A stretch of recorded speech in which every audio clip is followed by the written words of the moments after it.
Hey, welcome back to Time Machine Scale Models. Well, as you can see, I got my flathead engine today.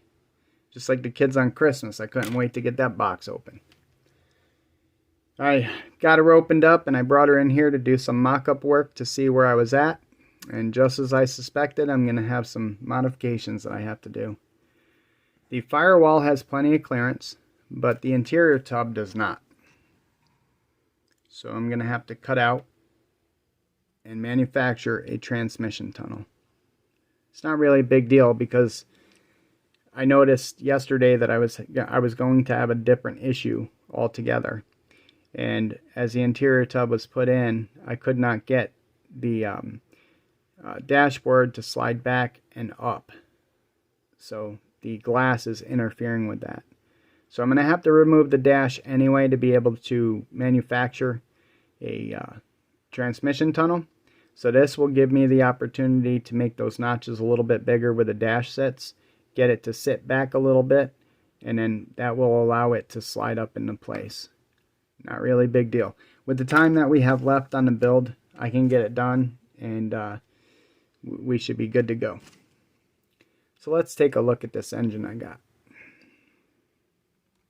I got this off a shop off of Etsy called Foggy Cypress out of California. And it's your typical 3D printed piece. It has a little bit of cleanup. You'll notice that it has some support pieces behind the fan that need to be cut out and sanded away. The mating surfaces just need to be cleaned up a little bit.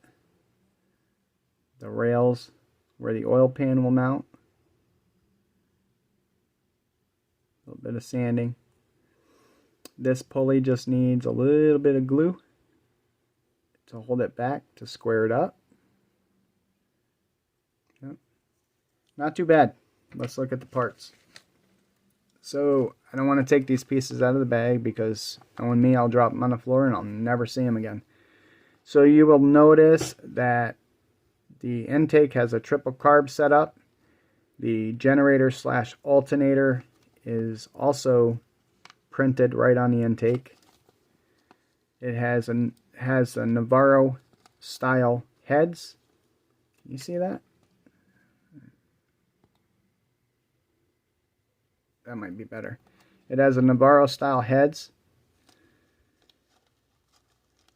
Sure, headers that I probably won't use. I think I'm gonna fab up some of my own.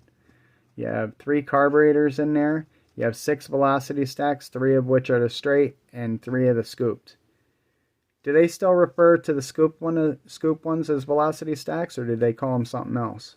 I don't know. But for right now, I'm calling them velocity stacks. Here's your oil pan, and there is your magneto. So not too bad. And it wasn't expensive at all. Like I said, shop name is Foggy Cypress on Etsy. Go and check them out. They got other stuff on there too. So I think once we get this in there, we're not going to have too much of an issue. You know, I think it's going to look good, and I think it's going to give me satisfactory results. And that's going to be it for this episode, guys. If you haven't already, go down there and hit that subscription button. Go over there to that notification bell, ring it, so you can be notified every time I upload a new video. And guys, I appreciate all of you, and I appreciate you taking time out of your day to watch my videos, and I hope you guys stick around and watch the channel grow. Have a great day. Thanks for watching.